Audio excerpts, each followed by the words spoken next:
থেকে দুইজন বিজ্ঞানী আসছিল, আমেরিকা থেকে দুইজন বিজ্ঞানী বাংলার জমিনে আসছিল চট্টগ্রামে। এই চট্টগ্রামে আসার পরে যখন তারা চট্টগ্রামে বিভিন্ন জায়গা যখন সফর করেছে, এই সফর করতে গিয়ে তাদেরকে প্রস্রাব ধরেছে।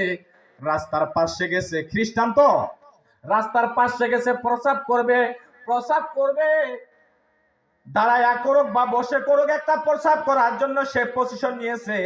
চোখের দৃষ্টি দিয়ে মাটির মধ্যে দিয়া দেখে, না না না, এইখানে প্রস্রাব করা যাবে না, এইখানে প্রস্রাব করা আমার ধর্মের জন্য কলঙ্ক, আমার ধর্মের জন্য কলঙ্ক।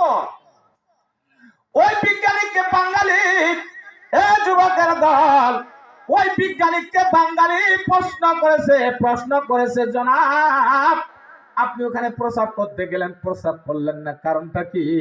বিজ্ঞানী উঠিয়া বলছে, শোনো রে বাংলাদেশি, ওখানে আমি প্রস্রাব করি নাই এই জন্য যেখানে প্রস্রাব করব ডান বামে সামনে পিছনে শুধু ওষুধের গাছ। কিসের গাছ? ওষুধের গাছ। আর ওষুধের গাছ, এই ওষুধের গাছের উপর আমার প্রস্রাব করা আমার ধর্মের জন্য নিষেধ। সুবহানাল্লাহ বলেন। এই ওষুধের গাছে আমি প্রস্রাব করতে পারবো না। টান দিয়া মসজিদে, এই গাড়িটাকে টান দিয়ে একটা মসজিদের মাদ্রাসার ভিতরে নিছে। মাদ্রাসার মধ্যে বিজ্ঞানী চারজন প্রবেশ করে দেখে মাদ্রাসার মধ্যে কিছু ছাত্র প্রস্রাব করে বাহির হয়েছে, এমন করে কুলুপ নিয়েছে, পাঞ্জাবি দিয়া উল্টায় হাতটা ঢাকা দিয়েছে। 40 কদম হাঁটছে। 40 কদম হাঁটার পরে তারা আবার যায় পানি খরচ করেছে।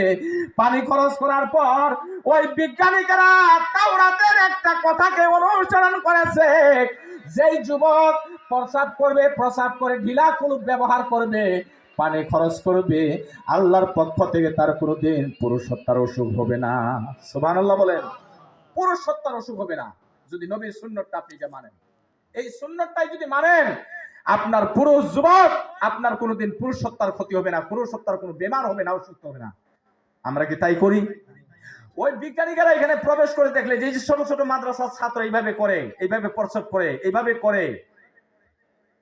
এই জন্য আল্লাহ বলছে, একটা তালিব ইলম সে তার বাড়ি থেকে মাদ্রাসা পর্যন্ত যাওয়া থেকে, তার বাড়ির দরজা থেকে মাদ্রাসার দরজা পর্যন্ত নূরের ফেরেশতার উপর দিয়ে হেঁটে যায়। সুবহানাল্লাহ। আমার আল্লাহ পাক রব্বুল আলামিন, ও যুবকের দল, আমার মা বোনেরা,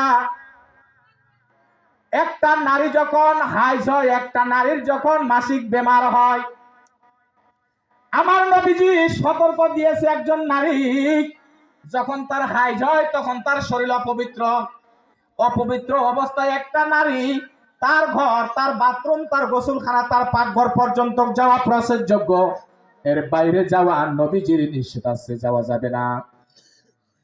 একটা যুবক প্রস্রাব করে যদি ঢিলা কুলুপ খরচ না করে, পানি খরচ না করে, তার দেহটা অপবিত্র, তার কাপড়টা অপবিত্র।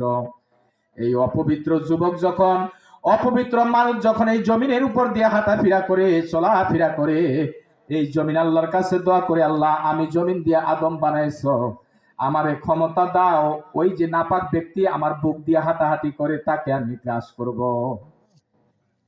চিন্তা করছেন? একমাত্র নবীর দোয়ায় বাঁচে আছি, নবীর রহমতে আমরা বাইচে আছি, নাহলে যে গুনাহ করি বাইচে থাকার আমাদের উপায় আছিল না।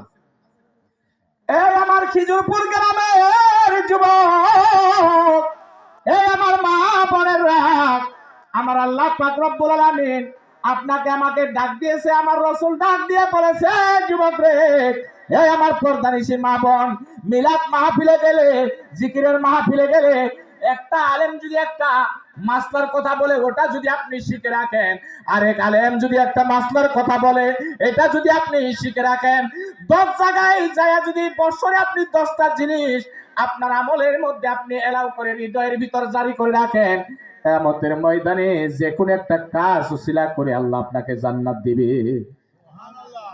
জান্নাত যে আপনি যাবেন, তাহলে তো এইটার সাথে আপনার সম্পর্ক রাখতে হবে না। সম্পর্ক ছাড়বেন? সম্পর্ক রাখলেই তো কিছু পাবেন, সম্পর্ক যদি না রাখেন পাওয়া। যারা আসে নাই তারা সম্পর্ক নাই, যারা আসছেন তারা সম্পর্ক আছে, বিধায় মনে টান দিছে, হৃদয়ে বিধায় এখানে আসছেন, এই মাটির মধ্যে বসছেন। কি বলেন? আল্লাহ পাক রব্বুল আলামিন